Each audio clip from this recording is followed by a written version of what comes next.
him.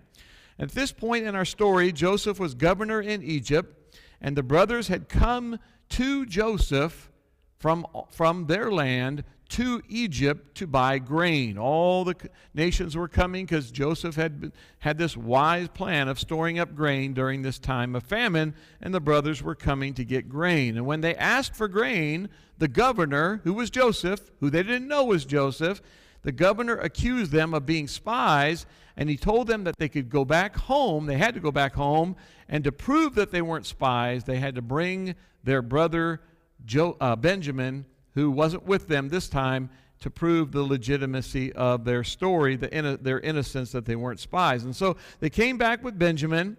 And remember, last week we saw they were invited by Joseph, the governor, who they didn't know was Joseph. They were invited to a banquet that he threw in their honor, which was really a surprise to them. But let's consider the range of reactions that they had during Joseph's dealings with them. And that is, you'll see on your outline, when this confrontation takes place, before we get to the confrontation, remember last week at the end of chapter 43, their reaction was, when they were invited to the banquet, they were overjoyed. And so this comes from last week's study of chapter 43 at the end. When the 11 brothers left Joseph's house, they had every reason to be joyful. They were overjoyed. They had not been arrested for supposedly stealing the grain money. Their brother Simeon, who was held in jail, was released from jail with no explanation at all. We saw that in chapter 43. Benjamin, who's Jacob's favorite, was traveling safely home with them, so that was a good relief for them. They were going back home. They got the much-needed grain that they had, and they were honored guests at the governor's house. Everything was going great. It was a happy day, but their joy was only a mirage. Authentic joy and peace can never come to our lives when we're living a lie. If there are sins that we're hiding, those sins have to come out in order for real joy to come to our hearts. Peace and joy can only come in the environment of truth existing, and that's one of the things we see in the story of Joseph. In Isaiah chapter 32 and verse 17, it says that the work of righteousness is peace. So when you work righteousness, you get peace. When you work lies and unrighteousness, there will never come peace to your life. And so their joy and their peace did not last, because with the brothers, it was based on their righteousness, which really wasn't righteousness. And so it was not going to, it was built upon a lie rather than living right. Now, let's look at chapter 44, beginning at verse 1. And we're going to now look at the second reaction that the brothers have. First of all, they were overjoyed. You see that on your outline. And then secondly, we find that they were overtaken. Look at verse 44, verse 1. And he commanded the steward of his house, saying, "Fill the men's sacks with food, as much as they can carry, and put each man's money in the mouth of his sack. Also put my cup, the silver cup, in the mouth of the sack of the youngest." Who's that? Benjamin. And put his grain money in there too. And so they did according to the word that Joseph had spoken. Verse 3, as soon as the morning dawned, the men were sent away, they and their donkeys. And when they had gone out of the city and were not yet far off, Joseph said to his steward, "Get up, follow the men, and when you overtake them, say to them, 'Why have you repaid evil for good? Is not this the one from whom my Lord drinks, and with which he indeed practices divination? You have done evil in so doing.' And so he overtook them, and he spoke to them these same words." The words, remember, that Joseph gave them. So, imagine this. I mean, the brothers must have really been surprised when, as they were going back to their father Jacob, they looked back and all of a sudden, wait a minute, why is Joseph's steward, they don't know it's Joseph, the governor's steward, why is he following us? What's up with this something? Oh, this doesn't look good, right? They were even further stunned when the steward, Joseph's steward, the governor's steward, accused them of doing something wrong. Now, this is deja vu. They've already seen this before. Remember before? They had the money in their sacks. Well, now, whoa, it's happening again. They can't believe this. All these, it's a roller coaster ride of emotions. Overjoyed, now they're overtaken. And the biggest shock came when the steward said that one of the brothers was a thief who had stolen the governor's prized silver cup. Well, let's read on in verse 7. Now, on this accusation, what we see in the brothers is they're absolutely sure this cannot be true. They're overconfident. That's the next reaction you see there on your outline. Let's look at it now in verse 7. Verse 7, it says, they said to him, they're saying this to the steward, right?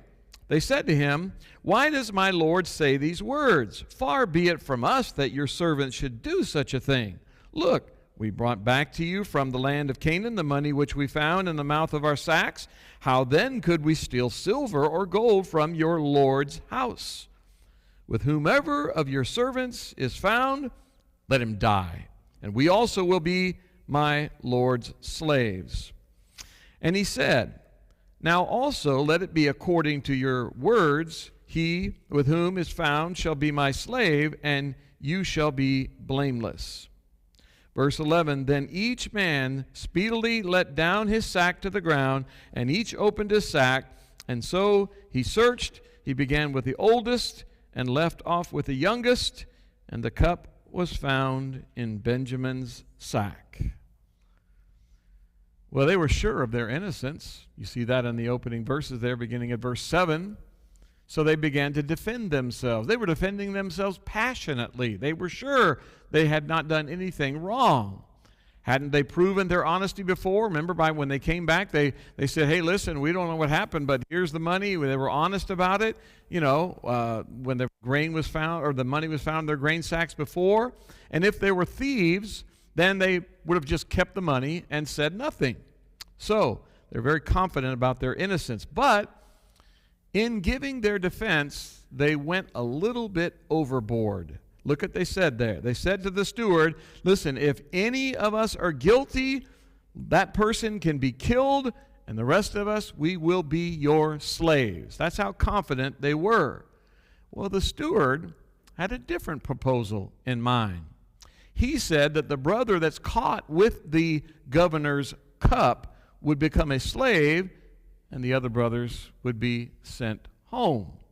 Interesting.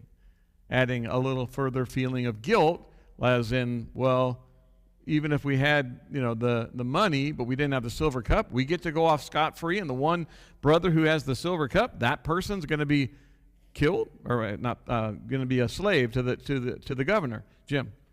That's the same thing that Jacob said when Laban tracked him down. Yep. This the person who stole that they killed. Yep. He didn't realize Good point. Rachel was the one. Yep, same thing happened with Jacob. So, this kind of runs through the family. Benjamin wasn't.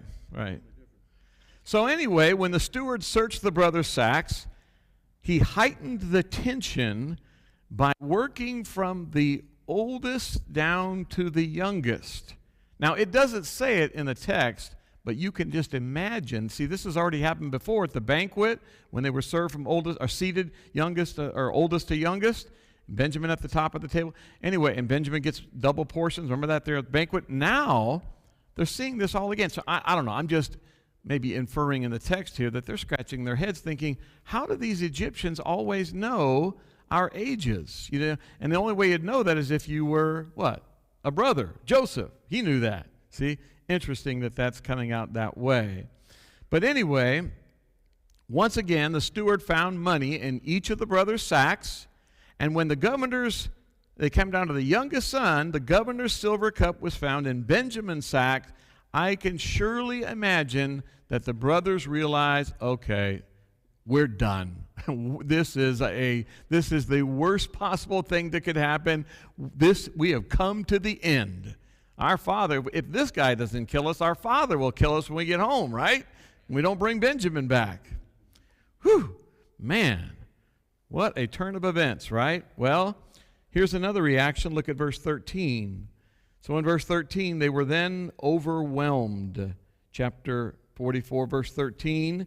says they tore their clothes, and each man loaded his donkey and returned to the city. So the brothers, they show their genuine grief, their distress by tearing their garments as if somebody had died. That's what you would usually do. And imagine the thoughts now that's racing through their minds as they're trying to take all of this in, traveling back to the city, realizing that they're going to have to face the governor now with what had happened. How could they prove their innocence?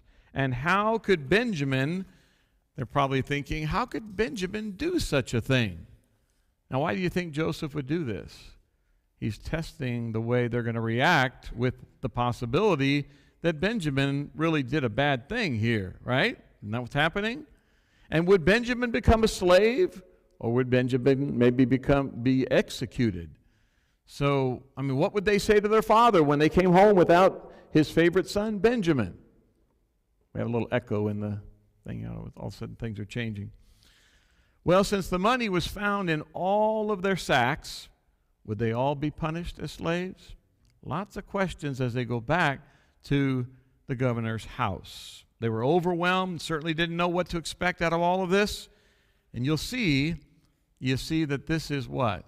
This is truth or consequences. Ooh, truth. Well, we didn't really do anything wrong, but maybe now, as Numbers 32:23 says, your sins will surely find you out. So what are they doing? Well, we didn't really do this, but now this is catching up with us. Something happened to where it looks like we're guilty because we really are guilty of what we did to our brother Joseph many, many years ago. Certainly all this is circling through their minds. The truth was coming out, their sins were finding them out, and it was time for them now to face the consequences.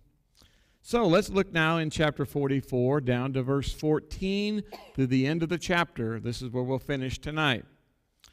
We've had the confrontation, now we have the confession.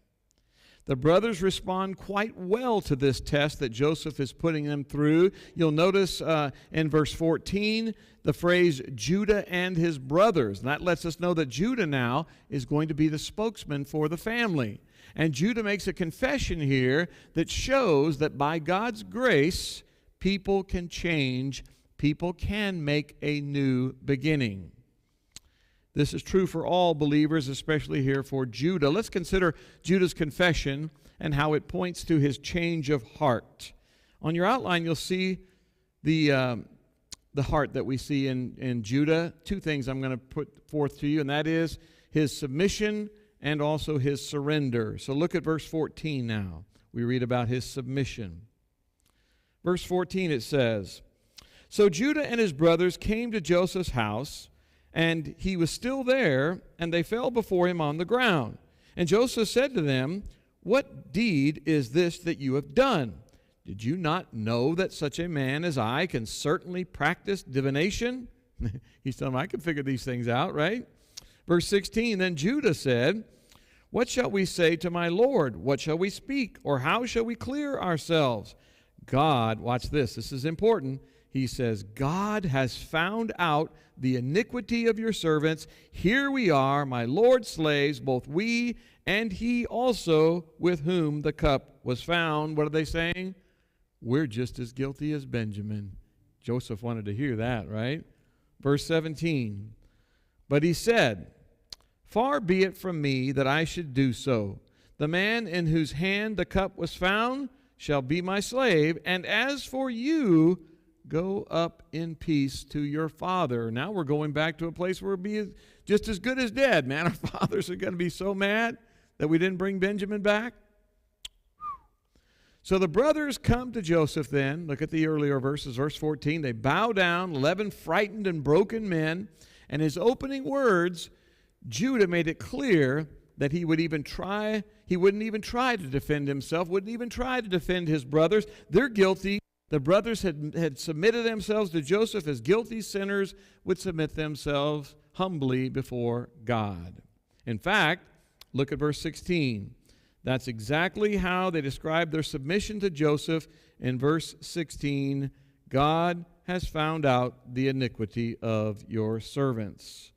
So that we can see then that there's more to their guilt than being caught with the money in their sacks and the governor's silver cup. Their words actually kind of allude to their what? Their hidden sins. All this stuff they've been covering up all these years. So before telling them who he was, Joseph wanted to discover their attitude toward Benjamin. So he told them that Benjamin would remain in Egypt as his slave. The rest of them would return back home. It was then that Judah came to Benjamin's defense with his speech before Joseph, which now finishes out this 44th chapter, and we'll read about now. And in his speech, Judah, in his speech, he mentions Joseph's father, and he mentions Benjamin several times, which are like daggers to Joseph's heart as he thinks about his precious brother Benjamin, his father. He's worried about their well-being. He's worried about the way the brothers feel about this, and Judah lets him know that they feel very bad about this situation. So Judah's speech conveys the idea of submission. That's where I want us to end tonight. Let's begin reading in chapter 44, verse 18. So then Judah came near to him. Who's he coming near to? Joseph, right? And he said, "Oh, my Lord, please let your servant speak a word in my Lord's hearing, and do not let your anger burn against your servant, for you are even like Pharaoh." You're just as powerful as Pharaoh. Verse 19. "My Lord asked his servant, saying, 'Have you a father or a brother?'" He's recounting, remember the story about what Joseph had asked. "Do you have a brother? Do you have a father that's not here?" Verse 20, "And we said to my Lord, we have a father and an old man and a child of his old age who is young. His brother is dead." Who's that? Joseph. Joseph's dead. "And he alone is left of his mother's children, and his father loves him." That's Benjamin, right? Verse 21, "Then you said to your servants, 'Bring him down to me, that I may set my eyes on him.' And we said to my Lord, 'The lad cannot leave his father, for if he should leave his father would die.'" Boy, is that touching Joseph's emotions there? Verse 23, "But you said to your servants, 'Unless your youngest brother comes down with you, you shall see my face no more.' And so it was, when we went up to your servant, my father, that we told him the words of my Lord. And our father said, 'Go back and buy us a little food.' But we said to him, 'We cannot go down. If our youngest brother is with us, then we will go down, for we may not see the man's face unless our youngest brother is with us.' And then your servant, my father, said to us, 'Well, you know that my wife bore me 2 sons, and the one went out from me, and I said, surely he is torn to pieces, and I have not seen him since. But if you take this one also from me, and calamity befalls him, you shall bring down my gray hair with sorrow to the grave. And now, therefore, when I come to your servant, my father, and the lad is not with us, since his life is bound up in the lad's life, it will happen that when he sees that the lad is not with us, that he will die. And so your servant will come down, will bring down the gray hair of your father, of your servant, our father, with sorrow to the grave." So similarly, we can see the concept of surrender here in Judah's words.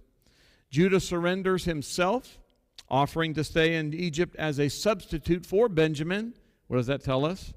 The brothers do care about Joseph's full brother, Benjamin. Certainly, these were things that touched Joseph's heart. The brothers felt guilty about their hidden sins, what they had done to Joseph, and they showed that they care about their father, they care about Benjamin, and in essence, they show, bottom line, that they have surrendered to God, which really is the most important thing for Joseph to see in all of this as he puts them through these tests to see really where they stand and how they view their father, how they view Benjamin, and ultimately if they're really ready to come clean before God. And so they faced the truth, and now they're ready to face the consequences. And this all began with Joseph's confrontation, resulting in their confession. And then next week, we really get to see the emotional side of Joseph. We get to see how he struggles with the feelings that he had, maybe of anger of what they had done to him, but ultimately how he has compassion on them, that he forgives them, that he realizes that in all of this it was God's master plan all along, that they meant it for evil, but God meant it for good. And so we'll see the compassion of Joseph next week. And then secondly, the fourth and final point on your outline there, we'll then begin to see the celebration, the family reunion when they come back together. But as we close tonight, I wonder, let's put this shoe on my foot, on your foot.